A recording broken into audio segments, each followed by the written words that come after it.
See, I'm like, I don't even know how to control this shit yet. Bear with me, y'all.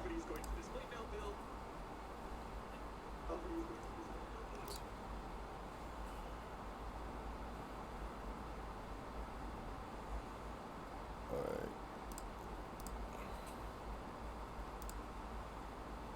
I think I'm good. Let me...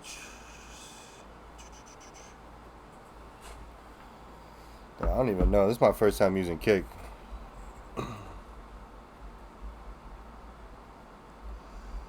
How do I do the creator dashboard on my phone?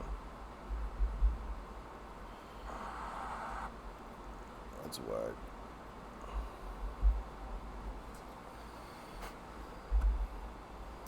Anyways, that's whack. I'm finna talk about some random shit.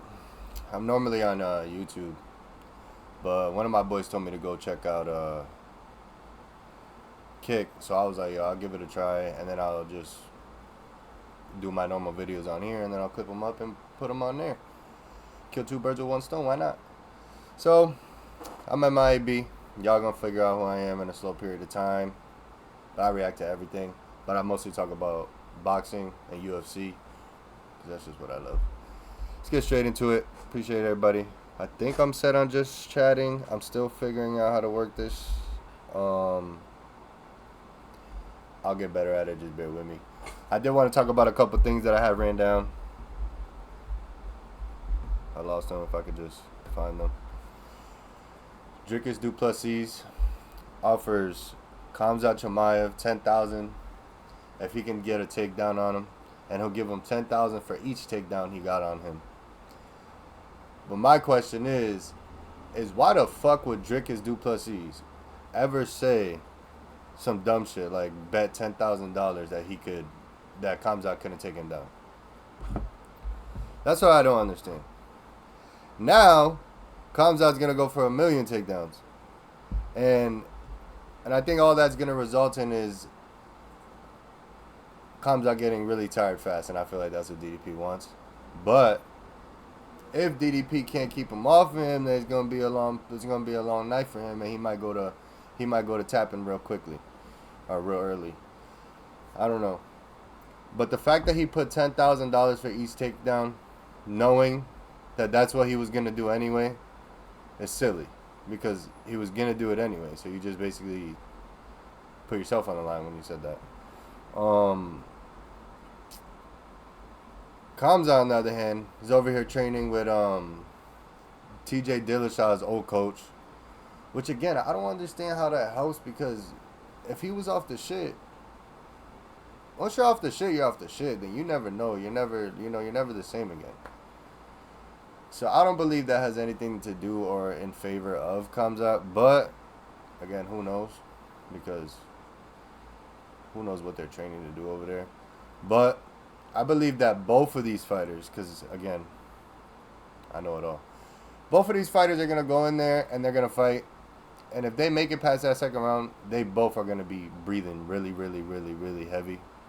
And I think it's going to come down to the championship rounds, in which this is why I give the fight to Dricus du Plessis, because he has way more experience in them times and in them rounds.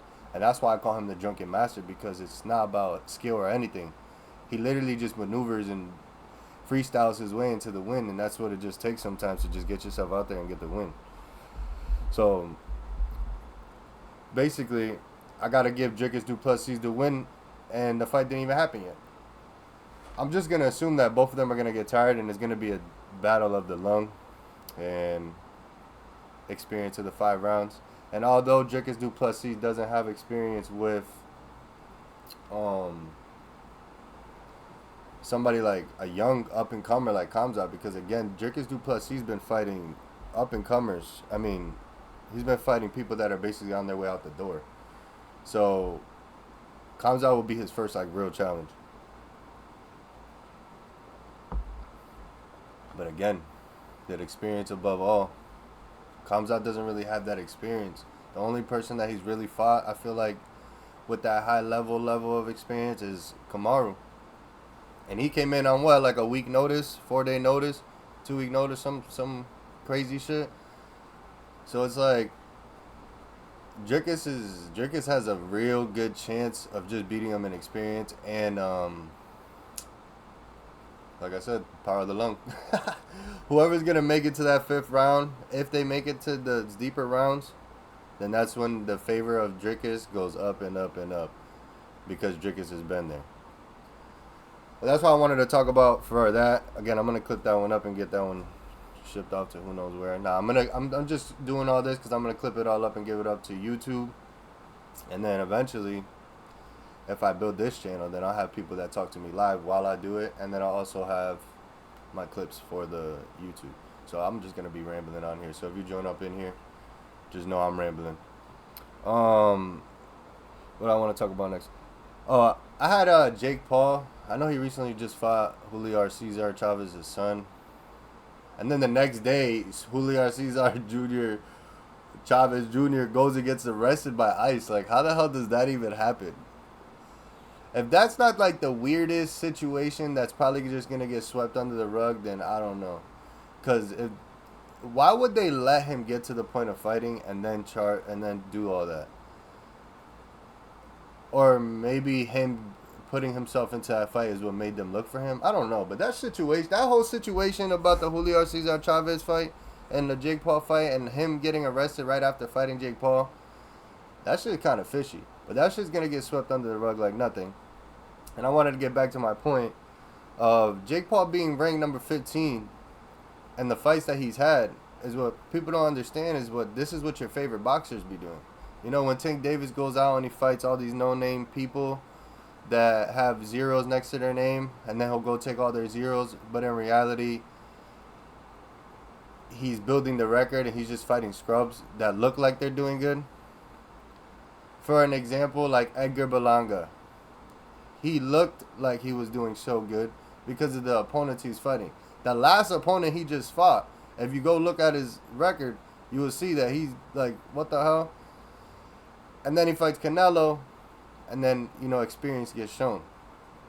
That's how I feel about Jake Paul. So it's like Jake Paul keeps looking for these championship fights, but he's fighting people that are either out of their age or unskilled until he meets the person that is of age and is skilled, and he underestimates that person, and he ends up having to find out the hard way what happens when you underestimate another boxer. Because again, anybody can step in the ring with anybody, but eventually you can get hurt.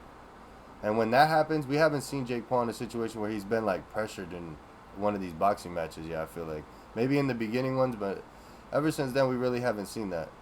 So again, this is what Jake Paul is doing right now in the boxing world is what most of your favorite boxers do on a normal basis. They patch their record, they pat their record.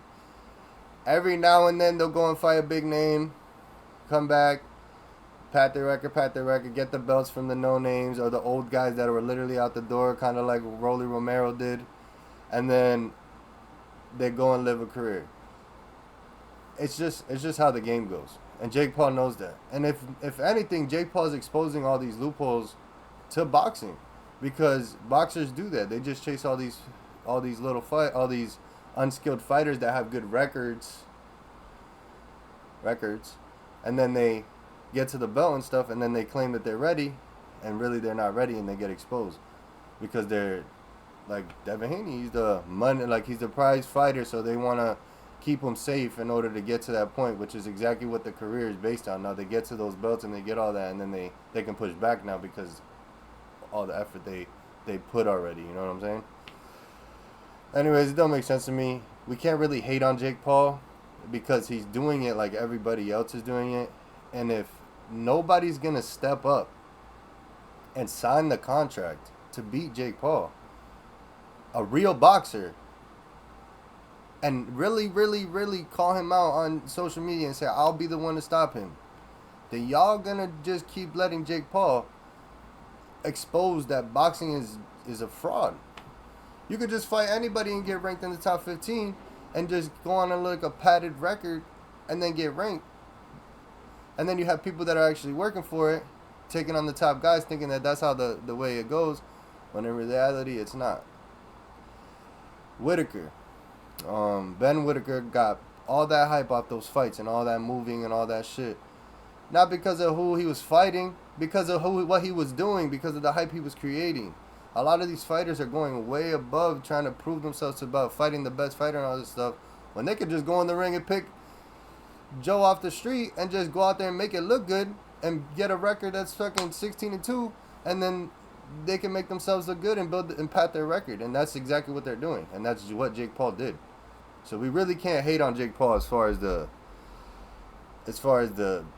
ranked number next to his name. Like I said, until some boxer comes out, calls out Jake Paul in his weight class and says, look, bro, I'm a cruiserweight, you're done here with all that bullshit, let's send him back to YouTube, then y'all gonna have to accept the fact that Jake Paul is gonna get a championship, a YouTuber is gonna get a championship, a world championship in y'all sport. That would never happen in basketball. That would never happen in football. That would never happen like that. But y'all letting it happen. Y'all just letting it happen. Why? Because y'all rather have the money over the respect. And that's why people don't respect boxing.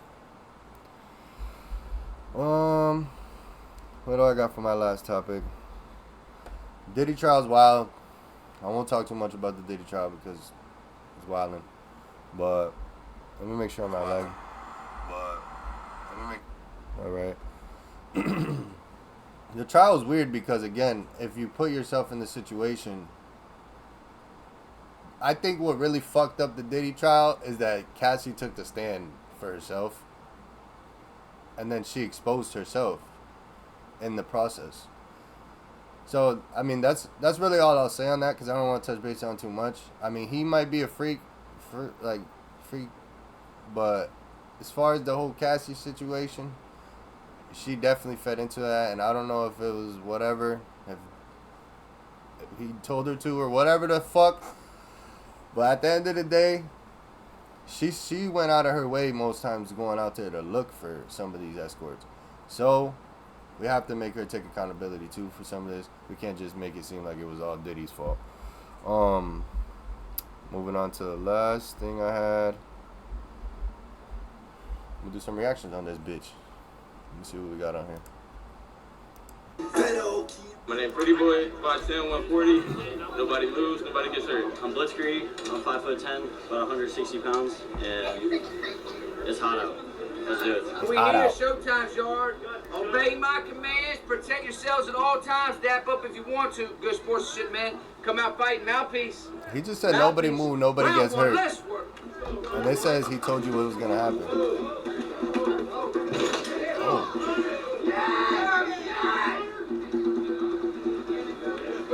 This is such a terrible way. Let go. This is such a terrible way to be a part of like a street beefs. Like, you go street beefs, you're gonna be a wrestler, bro. Go take that shit somewhere else, bro. That ass. He asked you to show him something. Yeah. You gotta. When I say show me something, you gotta do something. Put him right back in the same position. Need a thumbs up if we ask you. Go. Yeah, his eyes were closed. His eyes were closed. Yeah, see. Put your forearm in his neck and push. They're on the grass too? Oh, hell nah.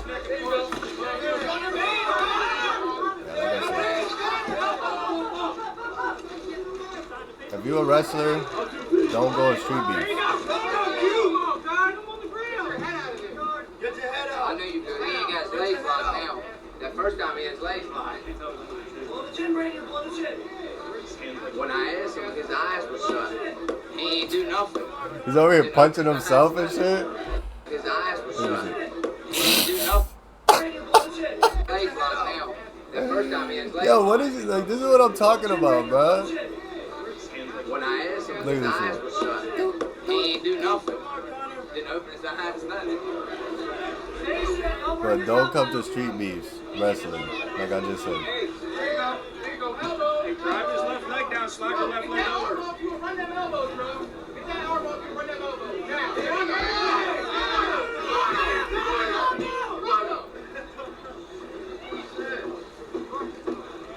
Get them arms off you.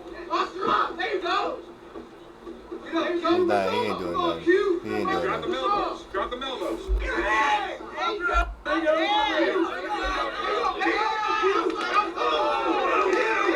That was a good kick. This dude done tired himself out doing all that dumb shit. Now he about to lose.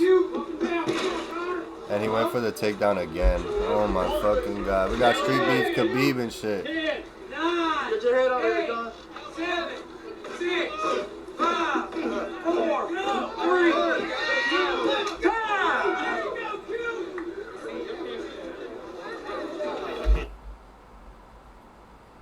How is this street beef though? Like they should be obligated to kill each other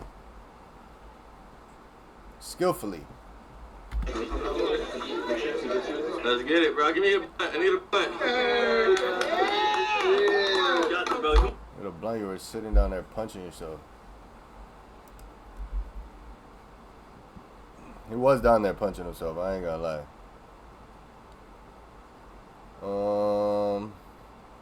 Patty knocks out a bully. I seen that one. Kevin Durant. Got a bunch of random shit. Oh, yeah, I think I see. What's this one? I'm like, Junior, what? He said, I done killed them. And my heart dropped. I said, what are you talking about? Where are you? He said that he cut him up with a machete. Guests at the Country Inn and Suites in Bedford, New Hampshire are settling down for a quiet evening indoors when the peace is suddenly shattered. Yo, you guys got, you be careful when you go stay anywhere. You gotta make sure nobody got killed there. Because one time I went and I stayed at a hotel. I stood there, literally. I was there. And then come to find out, I was just smoking a blunt outside, and the guy outside was like, "You're not scared to stay here?" And I was like, "What? Why?" He was like, "2 girls just got killed here." And I was like, "What?" He was like, "Oh no," he said a couple just got killed here. I was like, "Oh hell no." I was up all night, bro. I was like, "What the fuck?" That shit had me. And then I didn't even know. And then when I looked up the hotel on Google, it shows all the reviews and everything, but when you type in the hotel and you hit news and then you type the hotel name and then news, then the murders pop up. I was like, what the fuck? As investigators gather the facts, they're unaware of another utterly harrowing secret hidden inside one of the hotel rooms. The following report is based on police records, and most of the footage has never been seen before until now. Please note that while the following CCTV footage is intense, it does not show anyone being physically harmed or injured. Shortly after 4:30 on August 21st, 2021, 2 men check into the hotel. The one on the left is 28-year-old Nathan Cashman, and the other is 42-year-old Theodore Lucky. While nothing seems amiss at first glance, one of these men harbors murderous thoughts about to be unleashed. And I mean, from the time I seen this guy, I don't know, I just had a bad feeling about him. Creepy. Imagine being able to build anything just by thinking about it. Deep Base 44. Imagine not jumping on my screen to promote yourself. Minutes after this encounter, a witness in room 312 hears hair-raising cries from the hallway on the 3rd floor. It sounded like a man screaming at the top of his voice, help me, and several times, 3 or 4 times. And then I heard somebody, it sounded like footsteps following him behind him. And then I heard silence, but I heard like banging, like somebody was hitting the walls on the hall. No, this is why you can't trust strangers, bro. People are creepy as fuck. Like, what the hell? Hallway a couple times, and then it was silent. And this is all things that you heard? I heard, yeah. Did you see anything? No, I was not going to open the door. Okay. Although most witnesses stayed inside their rooms to avoid the danger, the hotel security camera captured the unfolding violence. A witness staying in room 218 notices 2 men at the end of the hallway engaged in an altercation.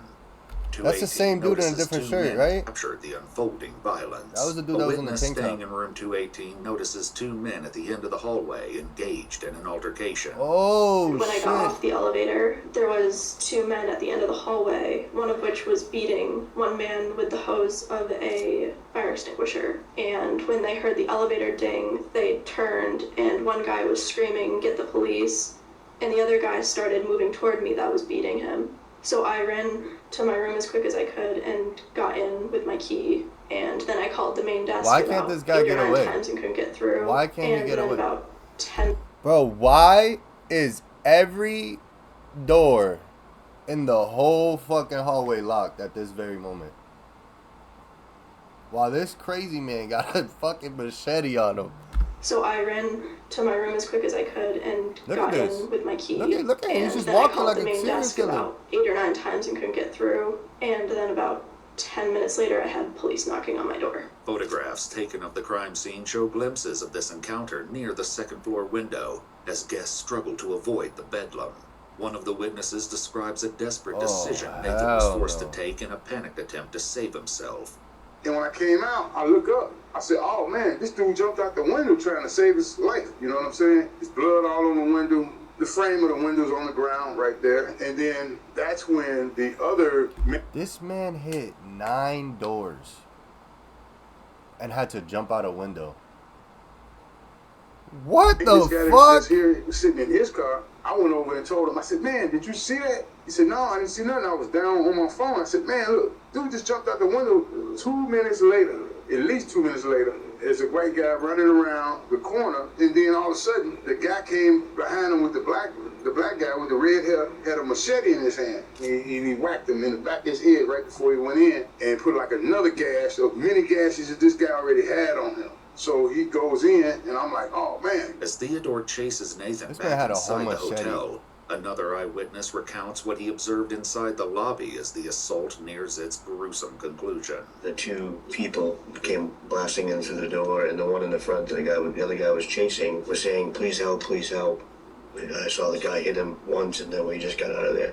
That was the last thing we saw. Security camera footage further underscores Nathan's desperate struggle to escape the malicious assault as witnesses look on and Yo, the front clerk guy just has to sit there watching this shit too, because he can't help him. As Theodore continues his relentless attack against Nathan, hell is he gonna do? The front desk clerk inexplicably puts himself in grave danger while he's on the phone with a 911 operator.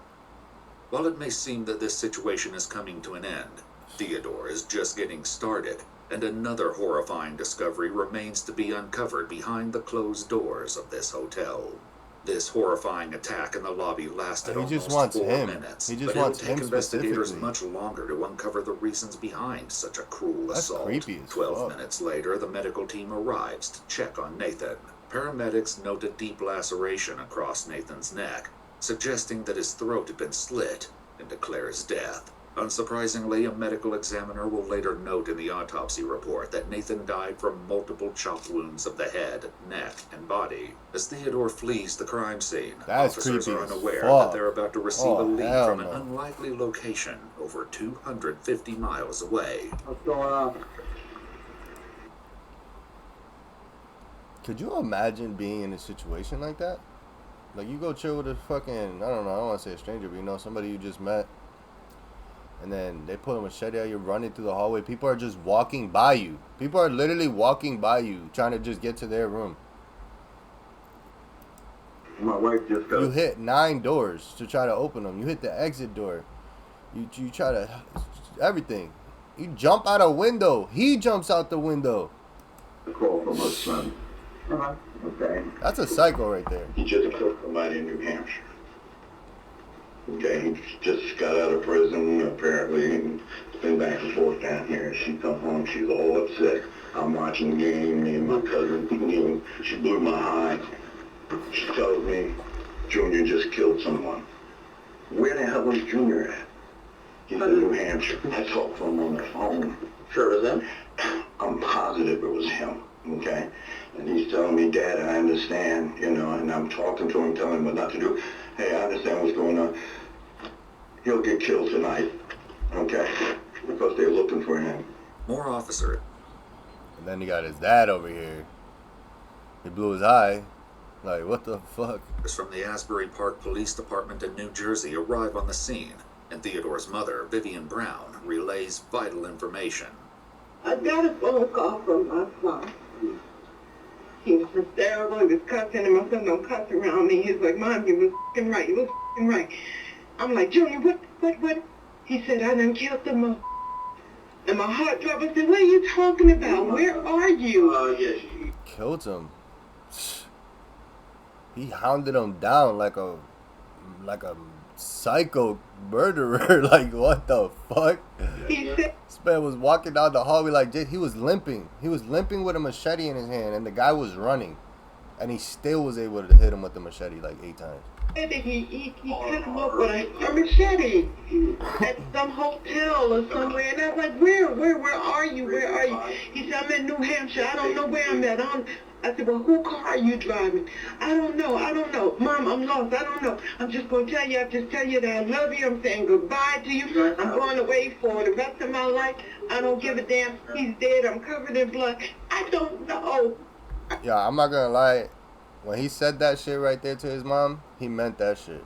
Because, yo, the way that he hunted that guy down, he walked past about 4 or 5 people, just walked straight past him. Like, his eyes were set on just hitting this one dude with this big-ass machete. I'm going to tell you straight up, there's no way around it.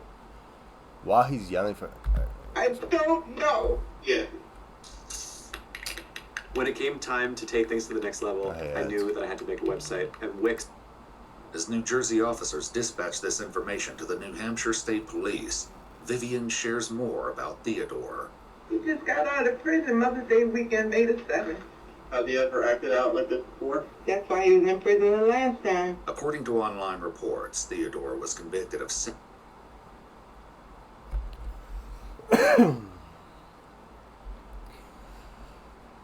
under 13,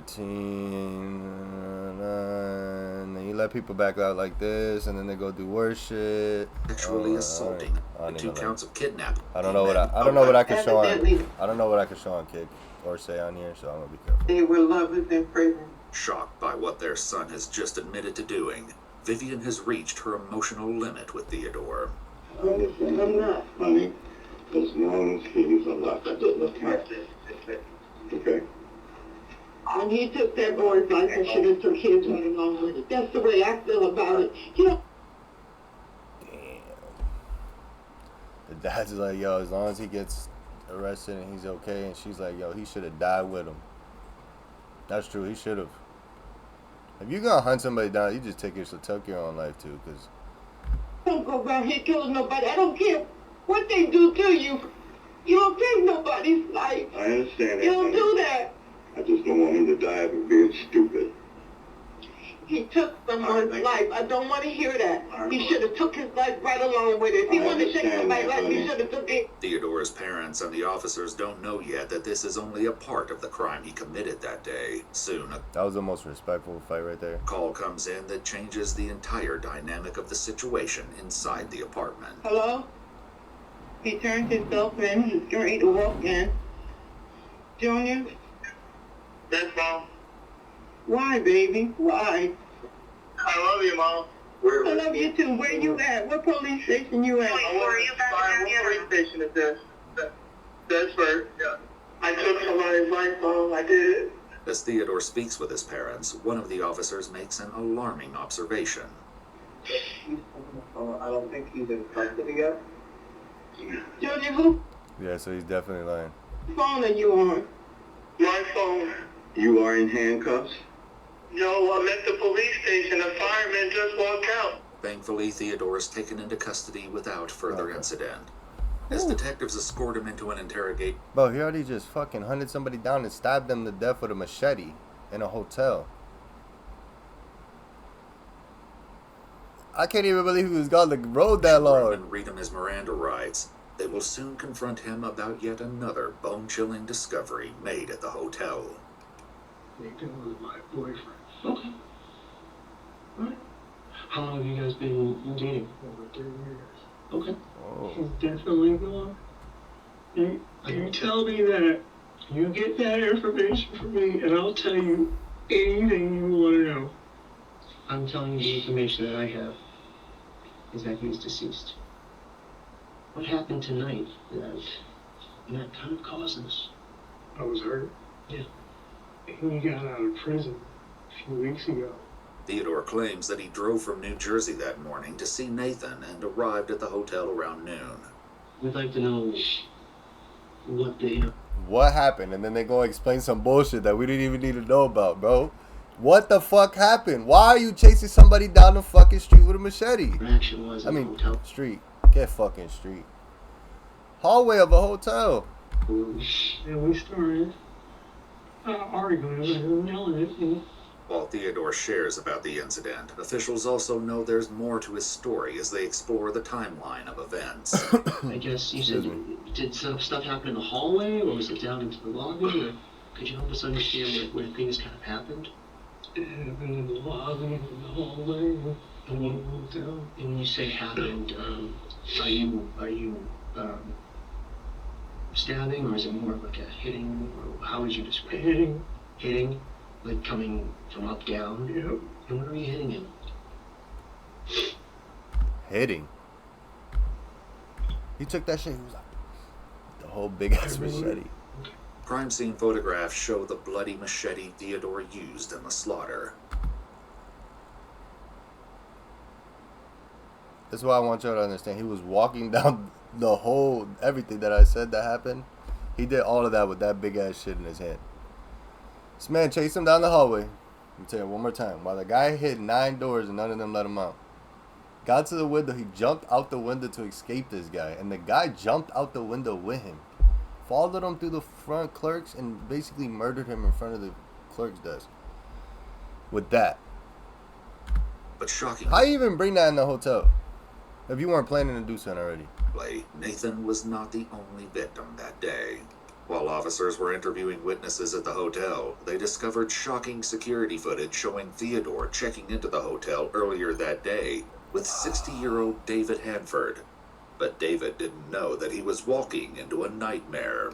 What would really help us is there another person? Who's this other person? Later reports state that David is Theodore's ex-boyfriend and has known him for decades. Theodore later claimed that David believed they were at the hotel for a romantic weekend and knew nothing about his plans for Nathan. Oh, hell, this is like some gay... Oh, shoot. This is like some freak-off shit right here going on. Like, what's going on over here? The gentleman that you were asking about. Is he... Dave? Okay. Where was Dave? In the room. So Dave was also in the room? In another room. Oh, okay. Did he come up with you from New Jersey? Okay. As officers started clearing the crime scene, they received information that there may be a second victim. This dude murdered him while he had his ex in another room dead? As they cleared the hotel's third floor, they knocked and received no response from one of the rooms. Upon opening the door, officers found David completely incapacitated. So you're in the hotel with Dave, and he is, how is he, he's bound to the bed or tied to the bed? Yeah. Okay. And did he do that sort of voluntarily, or was that something that you decided to do?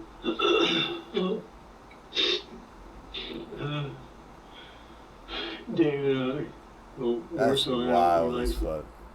That's wild as fuck. There's no way he did all of that while he had his ex, which is like 30 years older than him, killed in another room while he was hunting down somebody else in the hotel with a machete, and then nobody even noticed any of this was happening. Nobody even noticed he returned twice, got another room.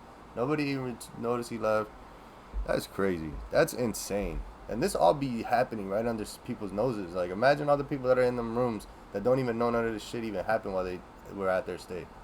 So, acid and limes type thing.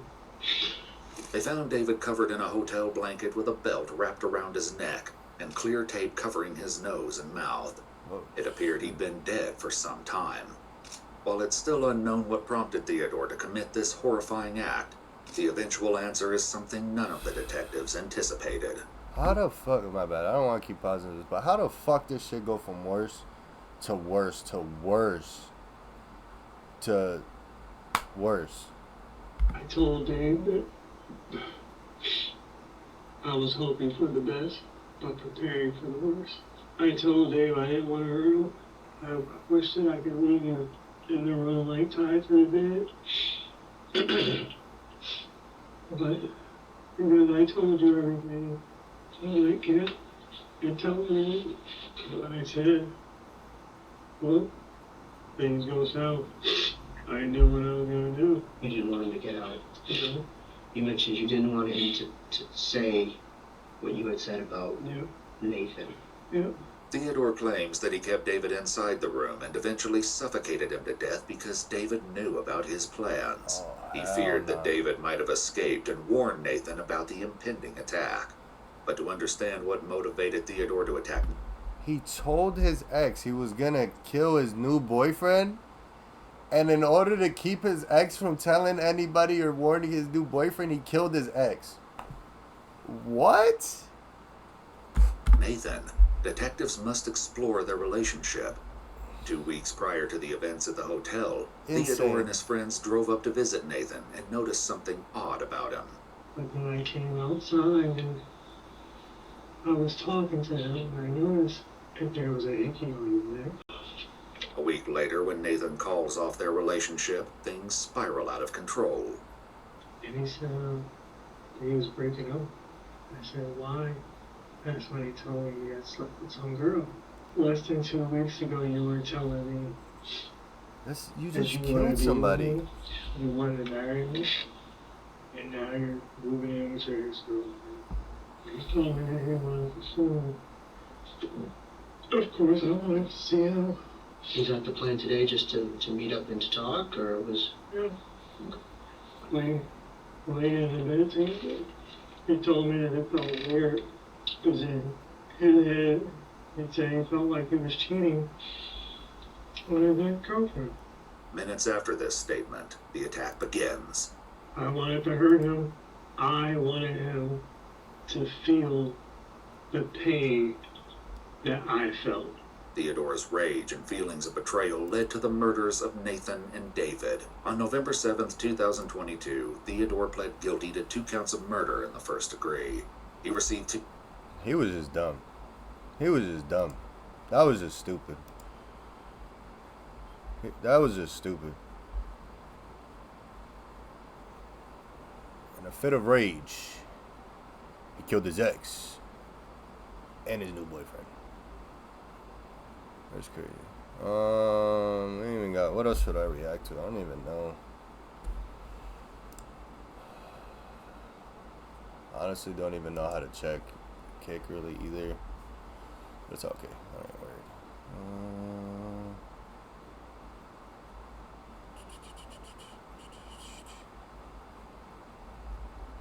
I can't find nothing today, huh?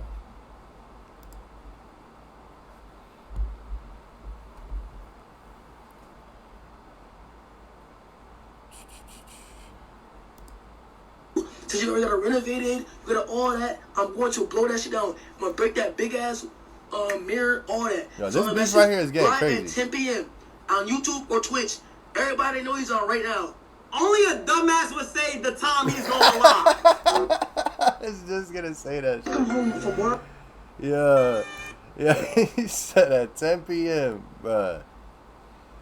Now everybody knows. That beef is getting bad, and I feel like Kai doesn't understand that he's actually hurting these youngins' feelings. And the youngins don't understand that they're getting, it's like a haze type of thing, They're showing them that they really fuck with them, and they did it, but they took it as like a butt hurt. The Clover boys did, but now they're so deep. They're so deep they ain't no going back. Look.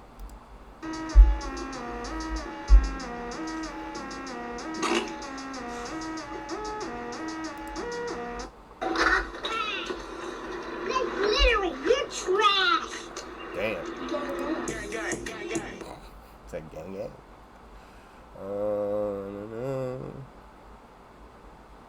I'm doing this last one right here. Let's see what it is. So it's gonna have to be. Soccer, football. Yes. Top 3 football players. Neymar. Neymar's number 1. Ronaldinho. Oh yeah, of course. And Neymar, Ronaldinho. That girl's so thick it is like not gonna say it. Vinny, Mbappe. You don't think Messi? Oh yeah, Messi's number 1. You don't think Messi? You wrong. Messi's the greatest ever. Brazil. Yeah? Are you Argentinian? No. Oh. Ronaldo. Messi or Ronaldo better? Ronaldo. Yeah. What? What? Messi? True. Messi. True, Messi or Ronaldo. Messi's just so Alright, good. I'm ending my stream. This is my first stream. Hope y'all fuck with it. Y'all fuck with it. I have way more clips on YouTube. Way more videos on YouTube. And I'm gonna have more coming and more streams because again my boy told me to check out Kick. And why not? Appreciate y'all. I'm out of here. Sheesh.